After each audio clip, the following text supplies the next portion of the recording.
todos, boa noite, amada igreja. A graça e a paz do Senhor Jesus esteja com todos nós. Irmãos, é um prazer, uma honra estarmos aqui trazendo a palavra do Senhor. É um privilégio trazer a palavra de Deus hoje, nesta noite.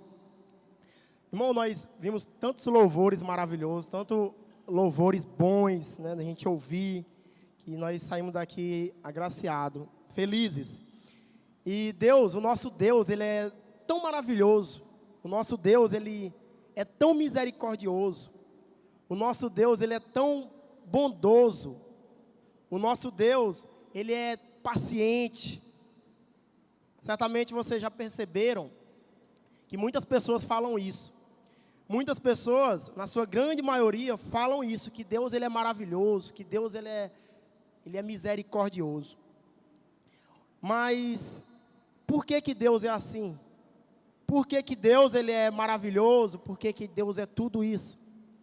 Hoje nós vamos trabalhar, hoje nós vamos entender o porquê que as pessoas que são chamadas de crentes, os evangélicos principalmente, informam isso, falam isso, que Deus é maravilhoso, que Deus Ele é misericordioso. O tema da nossa reflexão desta noite é o resgate de Deus. O tema, o resgate de Deus. Mas o que é que significa resgate? O que é que significa a palavra resgate? No dicionário Aurélio, é a ação ou efeito de livrar ou libertar alguém. Ou mais, é uma ação de salvar alguém de um grande perigo, de um perigo. Então, isso é o resgate. Nas praias, quando você vai à praia, sempre tem aquelas pessoas, aqueles profissionais, ditos como salva-vidas, que eles ficam ali ligados em você. Caso você corra perigo no mar, ele vai lá e resgata você. Então, ele está ali preparado para fazer aquele resgate. Nas ruas, é da mesma forma. Nas ruas, quando você está andando pelas ruas, pode acontecer de você sofrer um acidente e ali tem a ambulância com os profissionais da saúde, justamente para te resgatar daquele perigo que você passou. Então, se você perceber, o resgate ele é essencial na nossa vida, porque nós estamos diariamente correndo perigo, certo? Mas o que seria esse resgate de Deus? O que seria esse resgate de Deus, que é o nosso tema da mensagem? Irmãos, para a gente entender melhor, nós vamos fazer uma leitura que está lá em Gênesis, capítulo 1. Não, Gênesis, capítulo 3, versículo 1. Gênesis, capítulo 3, versículo 1. Ele é o primeiro livro da Bíblia. Eu vou ler aqui pela projeção. Gênesis, capítulo 3, do 1. Nós vamos ler até o 13. Diz assim a palavra de Deus. Ora, a serpente era mais astuta que todos os animais do campo que o Senhor Deus tinha feito. E esta disse à mulher, é assim que Deus disse, não comereis de toda a árvore do jardim? E disse a mulher à serpente, do fruto das árvores do jardim comeremos. Mas do fruto da árvore que está no meio do jardim, disse Deus, não comereis dele, nem nele tocareis, para que não morrais. Então a serpente disse à mulher, certamente não morrereis, porque Deus sabe que no dia em que dele comerdes, se abrirão os vossos olhos, e sereis como Deus, sabendo o bem e o mal. E viu a mulher que aquela árvore era boa para se comer, e agradável aos olhos, e a árvore desejável para dar entendimento. Tomou do seu fruto e comeu, e deu também a seu marido, e ele comeu com ela. Então foram abertos os olhos de ambos, e conheceram que estavam nus, e coseram folhas de figueira, e fizeram para si aventais. E ouviram a voz do Senhor Deus, que passeava no jardim pela viração do dia, e esconderam-se Adão e sua mulher da presença do Senhor Deus, entre as árvores do jardim. E chamou o Senhor Deus a Adão, e disse-lhe, onde estás? E ele disse, ouvi a tua voz soar no jardim, e temi, porque estava nu, e escondi-me. E Deus disse, quem te mostrou que estava nu? Comeste tu da árvore de que te ordenei que não comesse? Então disse Adão, a mulher que me deste por companheira, ela me deu da árvore, e comi. E disse o Senhor Deus à mulher, por que fizeste isto? E disse a mulher, a serpente me enganou e eu comi. Vamos orar. Deus maravilhoso, Deus todo-poderoso. Nesse instante, Pai, eu quero te pedir, meu Deus, que o Senhor esteja conosco, Pai, esteja comigo, me usando, Pai, que o Espírito Santo do Senhor possa falar, Senhor, através de mim, através do teu servo, que tudo que eu falar aqui, Senhor, que não venha, Senhor, de mim, que os meus pensamentos, as minhas ideias, tudo que eu falar, Senhor, seja tua, Pai. Que neste momento, Pai, o Senhor venha crescer, Pai, e eu venha diminuir, Pai, para a tua honra, Pai. E que hoje, Senhor, se for da tua vontade, essa palavra possa ser plantada no coração de todos que estão aqui, Pai. E aqueles, Deus, que ainda não te conheceram como Jesus, como teu Salvador, que possa, meu Deus, hoje aceitar a ti, Pai. Em nome de Jesus, cuida de mim, cuida de cada um que está aqui nessa igreja. Amém. Irmãos, certamente você já ouviu essa história, já ouviu falar dessa história de Adão e Eva. E é uma história que muitos leem ela e para aqui. Se você perguntar para qualquer pessoa, eles vão dizer, não, eu conheço a história de Adão e Eva. Mas ele não conhece a história por completa. E Deus, ele colocou no meu coração essa palavra de hoje, justamente para me explicar o que é essa história, o que aconteceu após essa história de Adão e Eva. Então, meu irmão, preste atenção para você não perder o foco, não perder o que for falado aqui. Deus, ele fez o homem e fez a mulher. E aí ele colocou Adão e Eva no jardim, no paraíso, para eles viverem bem, viverem tranquilos, para eles não sofrerem, para eles não terem pensamentos negativos, para eles viverem bem, comer bem, se alimentar bem, não ter dor, não ter sofrimento. Eles viviam tranquilo, e eles podiam comer de todos os frutos que tinha ali no jardim. Porém, de uma árvore que estava no meio do jardim, eles não podiam comer. Era a única regra que tinha ali, eles não podiam comer daquela árvore que estava no meio do jardim. Então a serpente, que era Satanás, ela chega e engana a Eva. E ela diz que a Eva poderia comer, sim. Por que a Eva não poderia comer? E aí a Eva diz que não podia comer porque Deus havia dito que não era para comer, porque iria morrer. E aí ela engana a Eva e diz, pode comer, pode ficar tranquila. Vai ficar tranquila, que você não vai morrer. O que vai acontecer é que você vai ser igual a Deus. Você vai ser parecida com Deus, você vai ser igual a Ele. Então Eva, naquele instante, ela foi enganada, comeu daquele fruto, desobedeceu a Deus, e em seguida veio Adão, que também desobedeceu e comeu aquele fruto. Nós não sabemos que fruto é aquele. Algumas igrejas falam em maçã, mas nós não sabemos, a Bíblia ela não relata que fruto é aquele. Mas o foco não é o fruto, o foco é a desobediência. Aquele casal, aquele primeiro casal, eles desobedeceram a Deus. E aí nós vamos ver o que foi que aconteceu depois de tudo isso. Então, a Eva, ela come aquele fruto, passa para Adão, e Adão também come. E aí os dois, eles começam, um jogando a culpa no outro, jogando a culpa na serpente. Deus, a Bíblia diz que Deus não deixava Adão sozinho. Ele vinha, toda final da tarde, ele vinha conversar com Adão. Ele vinha saber como é que estava, como é que ele estava fazendo lá. Né? Então, Deus, ele tinha essa comunhão, esse relacionamento com Adão. Ele ia lá conversar com ele. Naquele dia da desobediência de Adão, Adão, ele se escondeu e ficou com medo de Deus. É isso que o pecado faz conosco. Quando nós pecamos, nós não sentimos vontade de orar, nós não sentimos vontade de vir para a igreja, nós não sentimos vontade de estarmos falando de Deus para outras pessoas, porque você se sente mal, porque tem algo te incomodando. E Adão, naquele momento, ele estava sentindo isso. Ele queria ficar distante de Deus porque ele estava com medo, por causa do pecado que ele cometeu. O pecado nos afasta de Deus.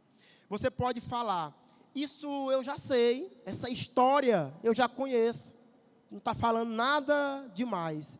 Eu já vi a história de Adão, eu já sei a história de Adão. Então, o que isso tem a ver com o resgate de Deus?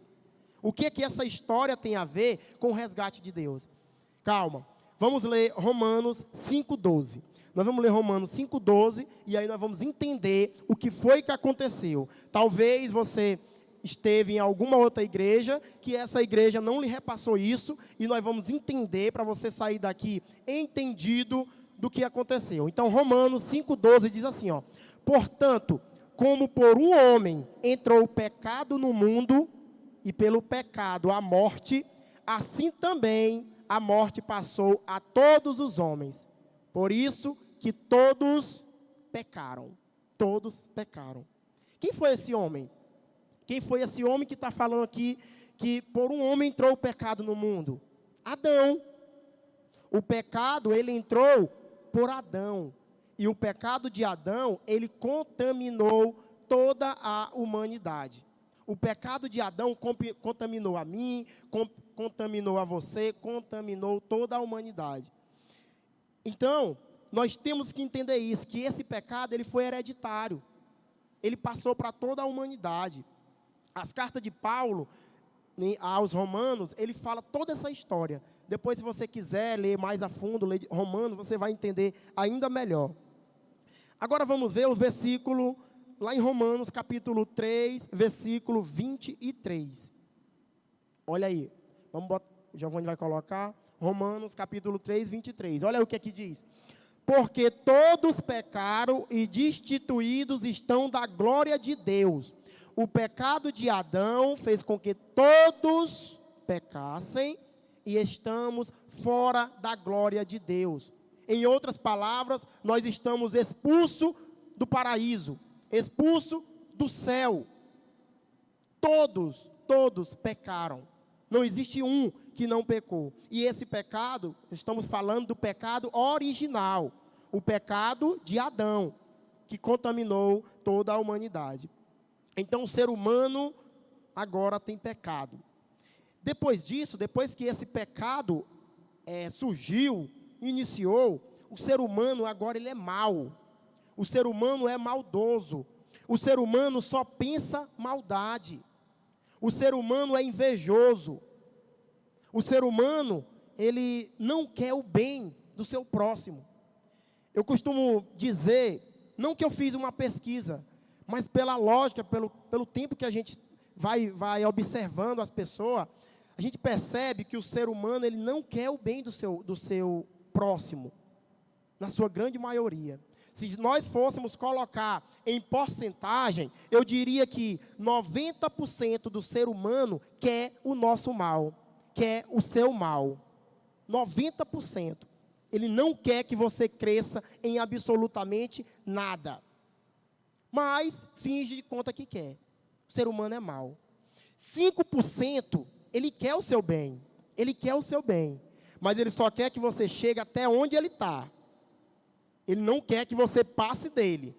Se você tem um carro, ele quer o seu bem, mas que você tem um carro igual dele. A passar, não. E os outros 5% é que realmente querem o seu bem. Aquele que quer que você cresça, que você evolua, que você seja uma pessoa produtiva. Então, o ser humano, ele é mau. E só Jesus pode transformar esse ser humano para tirar. Então, meu irmão, esses 5% que eu coloquei, como eu falei, não é uma pesquisa, foi Jesus que transformou. Transformou o ser humano. Caso contrário, todo mundo só queria o mal dos outros. Vejam como é que está o mundo. Veja como é que está o mundo. Guerra, briga por poder. As pessoas se matando por poder. Se vocês observarem hoje, se um pai se for rico, ele deixar uma herança, os filhos se matam por causa daquela herança. Ele mata até o pai para morrer primeiro, para ficar com uma herança. Pelo poder. O ser humano é mau. O ser humano, ele quer o poder, ele quer o dinheiro. Mas o amor pelo próximo é pouco, é muito pouco. Com esse pecado de Adão, nós estamos perdidos. Por causa do pecado de Adão, todos nós estamos perdidos. Estamos perdidos. Com destino ao inferno. Com o pecado de Adão, o destino de toda a humanidade é inferno. Não tem para onde. Porque a Bíblia fala, é bem clara, lá em Romanos 3:23, porque todos pecaram e estão fora da glória de Deus. Estão fora do céu. Então, todo ser humano que nasce, ele vai caminhando com uma imagem morte, caminhando e cai no abismo. Todo ser humano. O meu filho vai fazer 3 anos. Ele vai caminhando. O destino dele é cair no abismo. Teu filho falou assim, o destino do meu filho é cair no abismo. E nós vamos ver o que é que vai acontecer. Mas Deus, ele amou o mundo de tal maneira. Ele amou o mundo de tal maneira que Deus, ele não iria deixar a serpente vencer. Satanás vencer. Deus, ele amou o mundo. E nós vamos ver o que foi que Deus fez. Porque Deus tem a solução para isso aqui. Deus tem a solução para você, para mim, não cairmos no abismo. Não irmos para o inferno. Deus tem a solução. Qual seria essa solução? O resgate. O resgate. O resgate de Deus é a solução. No Velho Testamento, quando uma pessoa pecava, ele deveria oferecer em sacrifício a Deus um animal, um novilho, uma cabra, alguma coisa, para que o seu pecado fosse tirado. Eles davam um animal para tirar aquele pecado. Era um sacrifício que eles faziam. Porém, tinha um detalhe. Aqueles animais que eram sacrificados, eles deveriam ser perfeitos. Você não poderia pegar um novilho com a perna quebrada e sacrificar a Deus. Tinha que ser um novilho perfeito. Perfeito. Então, assim como uma pessoa pecou e contaminou toda a humanidade, era necessário que uma pessoa que não pecou seja sacrificado por toda a humanidade em lugar da geração de Adão. E Deus, ele olhou para a terra e não viu uma pessoa que não pecou. Todos tinham pecado. Então, você não poderia morrer na cruz. Você não poderia ser sacrificado, porque você tem pecado. Tinha que ser perfeito. E agora eu digo para você, que está aqui, para você que está nos assistindo. Quem você estiver adorando, quem você estiver admirando, ela não tem capacidade de morrer na cruz. Ela não tem capacidade de tirar o seu pecado. Se depender dessa pessoa que você está adorando, para você não cair nesse abismo, você vai cair no abismo. Precisa de alguém que não tenha pecado. E Deus, ele providenciou esse resgate. Ele providenciou esse resgate à humanidade. Mas, irmão, para a gente entrar nos pontos da nossa mensagem, o que é preciso haver para que possa acontecer esse resgate? O que tem que acontecer para esse resgate vir acontecer? O que tem que fazer? O que tem que ser feito? Primeira coisa, para que haja o resgate, é preciso que haja um plano. É preciso que tenha um plano. Quando uma casa está pegando fogo, que você chama o bombeiro, você chama o profissional para resgatar a sua família, o bombeiro, ele não vem de qualquer forma, não. Ele vem com um plano, ele vem com uma ideia. Qual a ideia do bombeiro? Ele pode vir com uma mangueira com água para apagar o fogo. Ele vem com a roupa apropriada para poder entrar naquele fogo, para resgatar aquela família, para resgatar aquela pessoa. Ele pode também procurar um local, um arrudeio, para ele poder entrar naquela casa. Ele não vai entrar de qualquer forma. O bombeiro, ele tem um plano para chegar mais rápido àquela vítima e resgatá-la. Deus tem o plano para a humanidade. Deus tem o plano para a humanidade. Porém, o plano do bombeiro pode falhar. Pode morrer alguém ali. O plano de Deus não falha. O plano que Deus tem é perfeito. Perfeito. Inclusive, era até o tema que eu ia colocar na minha mensagem. O plano perfeito. Deus, ele tem um plano, o plano perfeito. O plano é, o pecado entrou por Adão. Ele falhou. E agora nós precisamos de quê? De um novo Adão. Precisamos de um novo Adão. Se você está acompanhando a mensagem desde o início, você percebeu que o primeiro Adão pecou. E agora Deus, o novo plano de Deus é o quê? Um novo Adão. Um novo Adão. Um Adão sem pecado. Então agora nós vamos ler. E quem seria esse Adão, né? Vamos ler aqui. Lê João 3,16. João 3,16. Novo Adão que Deus quer. Novo Adão é Jesus Cristo. Então, João 3,16 diz assim, ó.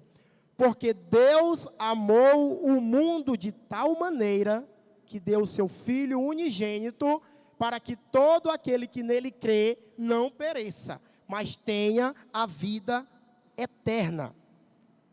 O plano de Deus é isso aqui. Porque Deus amou o mundo de tal maneira que Ele vai dar o seu Filho unigênito para que todo aquele que nele crê não caia no abismo, mas tenha a vida eterna. Repare, sem esse plano, toda a humanidade vai cair no abismo. O abismo é o inferno. Vamos continuar. Contar uma historinha. Existia uma cidade, contei isso na minha célula já uma vez. Existia uma cidade que tinha um rei. Tinha um rei. E naquela cidade, as pessoas estavam roubando demais. Estavam roubando diariamente. E o rei, ele coloca uma regra. Ele disse, a partir de agora, quem roubar nessa cidade, vamos arrancar os 2 olhos dessas pessoas. Roubou, arranca os olhos. Beleza. Aquela primeira pessoa roubou, arranca os olhos. A segunda pessoa arranca os olhos. Um dia, o cara que trabalhava para ele chegou e disse assim, rei, acabaram de roubar ali. Vamos arrancar os olhos. Aí o cara disse assim, mas quem roubou, quem acabou de roubar, foi o seu filho. Foi o seu filho que roubou. Aí ele se espantou, o rei se espantou, porque ele estava num dilema. Era o filho dele. O que é que você faria se fosse seu filho? Você iria arrancar os olhos ou você ia deixar ele livre? Porque o rei, ele estava num dilema que ele não sabia o que fazer. Porque se ele arrancasse os olhos do filho dele, todas as pessoas iriam dizer, esse rei não tem misericórdia nem pelo filho dele, imagine pelo povo. Mas, se ele não arrancasse os olhos do filho dele, ele nunca iria olhar para o filho dele e iria dizer que era um cara honesto, um cara fiel, um cara que cumprisse com a palavra dele, que era um homem de verdade. Ele nunca iria fazer isso. E o rei, então perguntaria, aí rei, o que é que a gente vai fazer? O rei disse assim, a palavra do rei nunca volta atrás. O que é que a lei quer? O que é que a regra quer? Ela não quer os olhos? Pois arranca os meus olhos. Arranca os meus olhos. Mas não arranque os olhos do meu filho. Então o rei, ele deu os olhos dele. Jesus fez da mesma forma. Era para que todos nós estivéssemos morrido. Mas o que foi que Jesus fez? Meu filho morrer, meus filhos. Não, eu morro por eles. Eu morro pelo Alex, eu morro pelo Jonathan, morro por você. Mas não mata os meus filhos.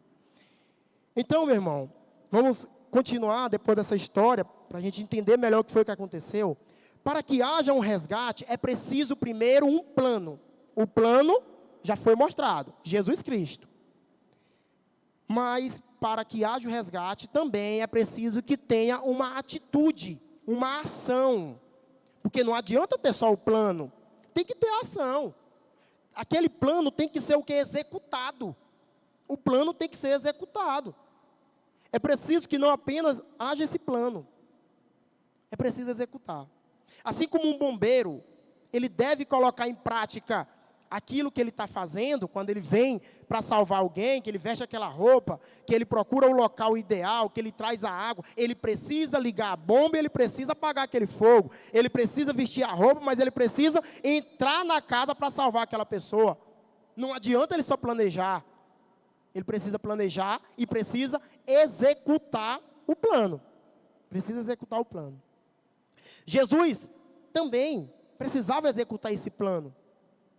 Nós vamos ler João 19:30. Jesus, ele precisava executar esse plano. E lá em João 19:30, diz assim. João, capítulo 19, versículo 30. E quando Jesus tomou o vinagre, disse, está consumado. E, inclinando a cabeça, entregou o Espírito. Está consumado, está feito. Está concluído. Está executado o plano. O plano não era ele morrer na cruz. Ele morreu na cruz. Ele sofreu na cruz. Então, Jesus teria que passar por tudo aquilo ali. Ele teria que passar por sofrimento, por dor, por desprezo, por nós. Ele morreu para que nós tenhamos vida. Eu lembro de uma viagem, assim que eu não tinha me convertido ainda, eu não estava na PIB também ainda, eu e minha esposa. Eu estava na faculdade e uma amiga da faculdade sabia que eu não era evangélico. E hoje eu estou falando isso porque eu sei que era isso que ela queria me evangelizar. E ela me convidou para uma viagem, eu não lembro o local, não sei se foi Luiz Corrêa, não foi, amor? Foi Camusim. Então nós fomos para Camusim, eu, minha esposa e essa família evangélica, diga-se de passagem, batista. E aí, nessa viagem, eles começaram a me evangelizar. E eu não sabia que eles queriam isso. Eu fui para me divertir. E lá eles começaram a falar de Jesus, falar de Deus. Eles começaram falando a mesma coisa que eu disse aqui no início. Deus é maravilhoso, Deus te ama, Jesus é isso, aquilo. E aí eles entraram nessa questão que Jesus morreu por ti, que Jesus sofreu por ti. E eu disse assim para ele, meu irmão, mas por que Jesus vai morrer por mim? Para que Jesus vai sofrer desse jeito? Jesus tem tanto poder, não precisava não. Eu disse para ele, não precisava Jesus sofrer não, ele poderia sair da cruz. Assim como as pessoas diziam, tu não tem poder, Jesus, tu não salvou outras pessoas, salva a ti mesmo, saia dessa cruz. E eu nunca entendia isso, nunca entendia. Até quando eu morava no interior, que a gente, sempre na Semana Santa, a gente assiste a Paixão de Cristo, obrigado. A gente assiste a Paixão de Cristo. E eu não entendia o porquê que Jesus não saía da cruz. Eu ficava torcendo para ele sair da cruz. Porque ele tinha poder. E eu não entendia. E aí eu vim entender, meu irmão, isso aí, quando eu vim aqui para a PIB.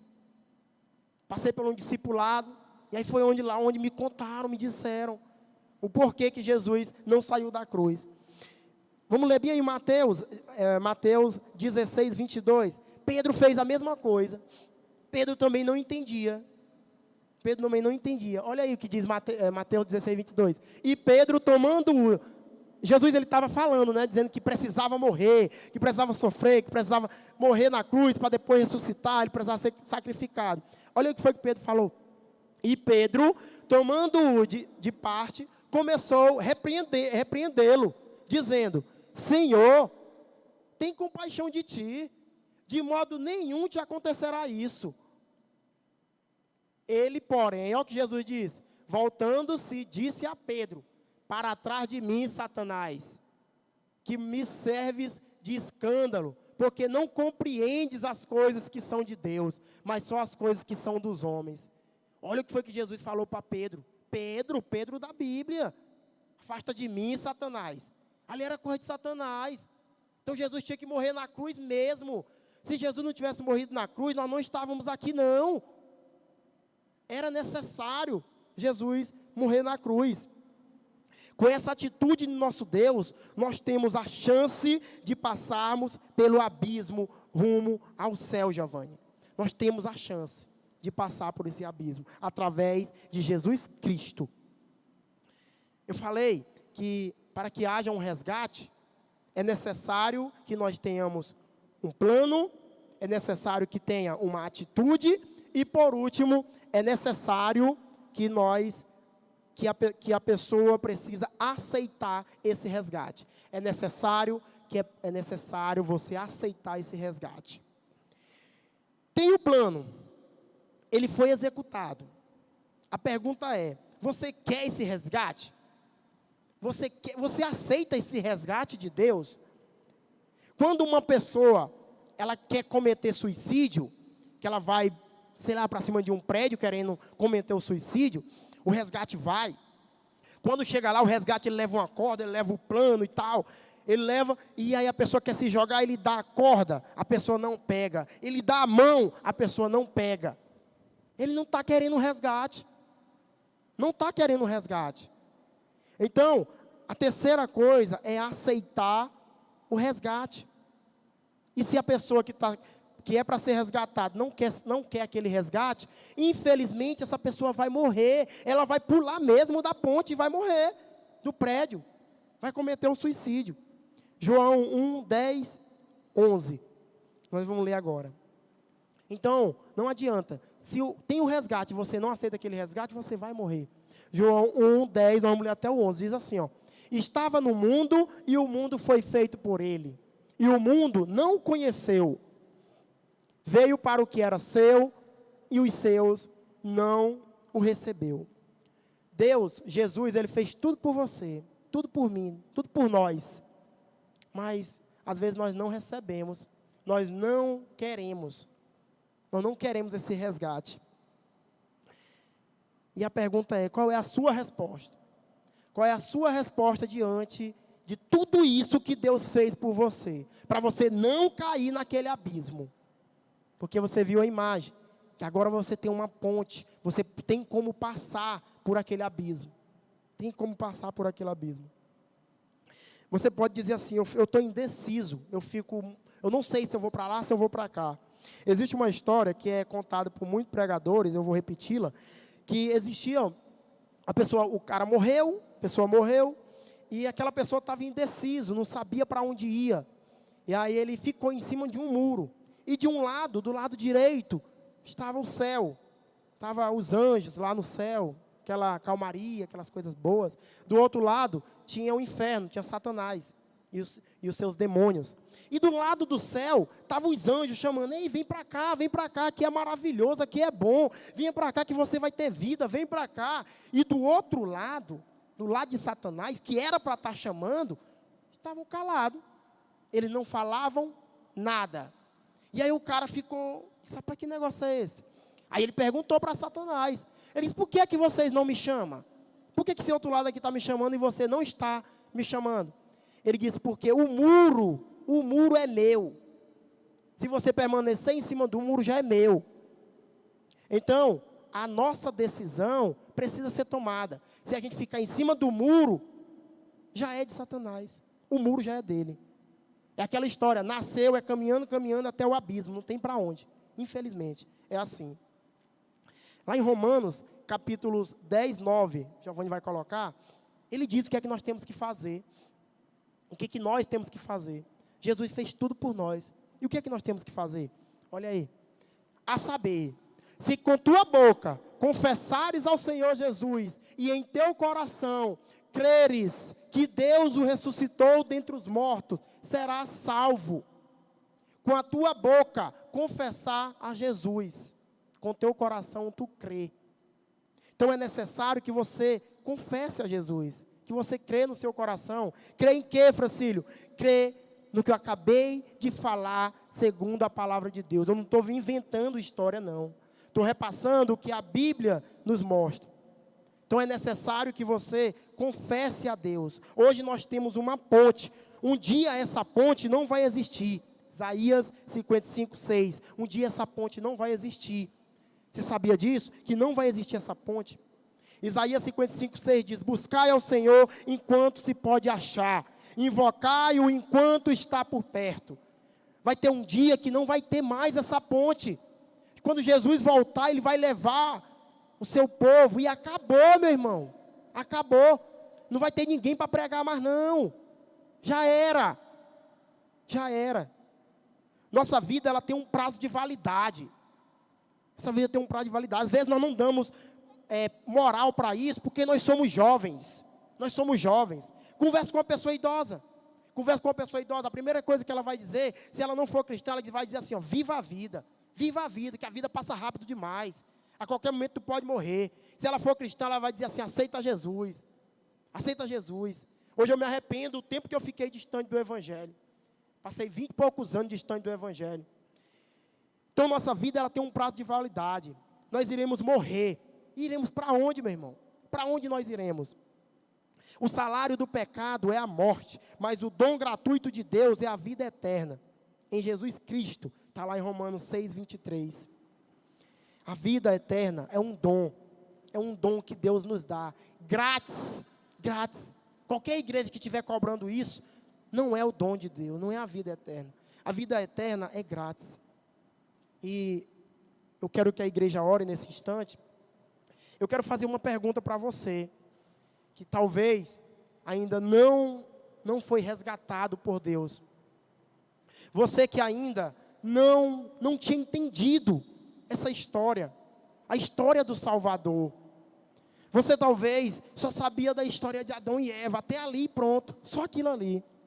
E hoje você pôde entender o porquê que Jesus morreu na cruz. Foi por você, mas por qual motivo? Por causa do pecado de Adão. E eu quero perguntar para você, que está aqui nessa noite, que ainda não tem Jesus no seu coração, se você quer esse dom, esse presente de Deus. Se você aceita esse presente do Senhor. É um dom que Deus está te dando. É um presente. A pergunta é que se você quer ser resgatado por Deus. Ou se você quer continuar a mesma vida de sempre. Eu não garanto que a sua vida que você vai ser rico, que você vai ser isso, que você vai ser aquilo. Eu garanto que você irá para o céu. Que você não irá cair no abismo. Com Jesus Cristo eu garanto isso. Porque Jesus Cristo, Ele faz isso. Aí eu pergunto, o que é que você tem que fazer? Você tem que apenas levantar uma das suas mãos e você vai estar dizendo assim, ó, eu aceito esse resgate de Deus. Eu aceito, Francílio, porque eu não entendia que eu estava indo direto para o abismo. Eu aceito porque ninguém nunca me disse que eu estava indo para o abismo. E hoje eu quero sair desse abismo. Então o que é que você vai fazer? Você vai levantar uma das suas mãos e nós vamos estar orando por você. Francílio, tu está me chamando para me pregar, tu está me chamando para me ser líder, tu está me chamando para me viver dentro da igreja. Não, meu irmão, eu estou te chamando para tu ser salvo. E como é que vai ser a minha vida depois disso? Você vai se santificar, você vai mudar os seus hábitos, assim como Deus quer que você mude. Então eu pergunto, onde está a primeira pessoa que quer esse resgate de Deus? Você vai só levantar uma das suas mãos e nós vamos estar orando por você aqui, agradecendo pela sua vida. Se você ainda não tem Deus no seu coração, se você ainda não aceitou a Jesus e você quer, aceite a Jesus nessa noite. Levante na sua mão onde você estiver. Vou perguntar pela segunda vez a oportunidade que Deus está te dando. Você ouviu o Evangelho. Nós não sabemos o dia de amanhã. Onde está a primeira pessoa que quer aceitar esse resgate de Deus, que quer ser resgatado desse abismo? Levante uma de suas mãos. Francílio, será se esse abismo existe? Eu pergunto para você, será se ele não existe? Eu lembro que uma vez, uma pessoa, um filósofo, que não acreditava em Deus, ele disse assim, será se esse negócio que os crentes falam é verdade? Que nós iremos para o inferno? Eu não creio nisso. E eu também não era crente. Eu disse para ele, cara, eu também não creio, mas eu vou aceitar Jesus um dia, porque vai que seja verdade. E hoje eu sei que é verdade. Então, onde está a primeira pessoa que quer aceitar Jesus nessa noite? Levante a sua mão. Então, se não há, nós vamos encerrar o convite e que Deus possa lhe dar mais oportunidade de conhecer o Evangelho. Muito obrigado pela oportunidade.